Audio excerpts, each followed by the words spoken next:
as we finish out the Beatitudes, the last blessing that Jesus gives is the most confusing. Matthew chapter 5, verse 10 and 11, he says, "Blessed are those, happy are those who have been persecuted for the sake of righteousness, for theirs is the kingdom of heaven. Blessed are you when people insult you and persecute you and falsely say all kinds of evil things against you because of me." You stop and think about that. Jesus is saying, blessed are those who are being mistreated. Blessed are those who are being reviled, who are have their reputations besmirched, who are having false rumors spread about them, who are being cast in horrible lights, who are being lied about because they are a Christian. The crazy thing is, if you live out the previous Beatitudes, you will be persecuted. Jesus says, they hate me, they're going to hate you. The student, the disciple, is not greater than his teacher. The disciple is not greater than his master. And so we can be assured that if we are living out mercy and peace and a purity of heart, a selfless life that considers other people, those whose lives are characterized by pride and selfishness will not like you. Those whose lives are characterized by wickedness and selfishness and pride-centered thinking will feel shame and guilt as they witness godly people living out their life. Or they will see your meekness as a sign of weakness, and they will pounce on that in an instant, because their way of thinking is the strong rule over the weak. But that's not the way it works with God. And here we see Jesus saying, blessed are you whenever you get mistreated for my name's sake. Should put a note right in there. He's saying when you're persecuted for his name's sake. Sometimes you get persecuted not because you believe Jesus, but because you're not acting like Jesus.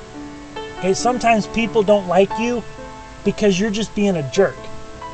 Jesus didn't call us to be a jerk. He called us to be loving and caring, merciful, meek. That's who he called us to be. And when you are mistreated because you are doing what Jesus has called you to do, he said, blessed are you. But that can be hard to make sense of. How are you being blessed? How are you being happy while you're being mistreated?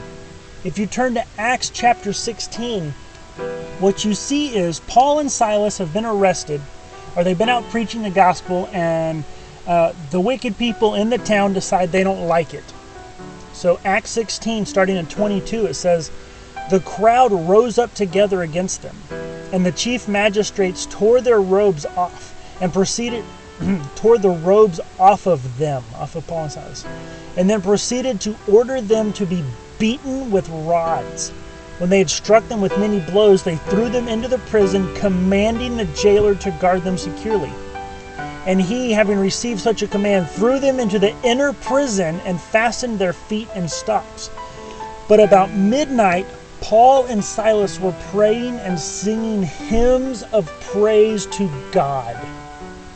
What is it that happens that you would be stripped naked, beaten, and put in prison, and you would still want to sing glory and praise to God?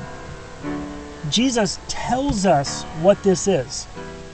If you look in verse 10 where he says, blessed are those who've been persecuted for the sake of righteousness, for theirs is the kingdom of heaven.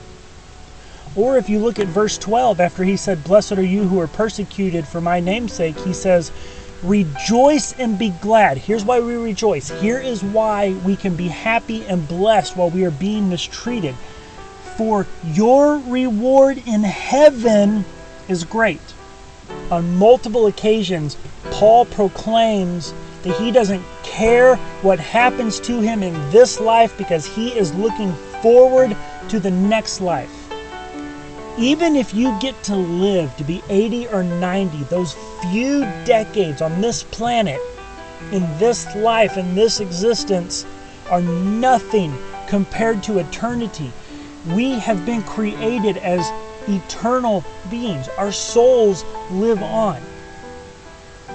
But this world is fallen, it is broken, it is flawed. Nothing works the way it's supposed to work. And Jesus is saying, blessed are you, because you will get to experience the fullness of joy as the kingdom of God is restored back to its glory and the way it was designed to be. In the Garden of Eden, Adam and Eve sinned, and in that sin, everything was broken. Our hearts seek pride. Our hearts are selfish.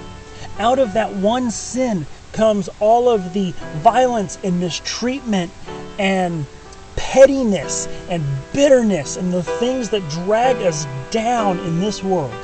And Jesus is saying, blessed are you. If you are living this life and you are being mistreated, rejoice and be glad for it, because it doesn't matter when compared to what is going to come. That is just a sure sign that you can rest and rejoice in knowing that you belong to Jesus Christ, and you will experience the renewal and the wholeness of everything as God created it to be.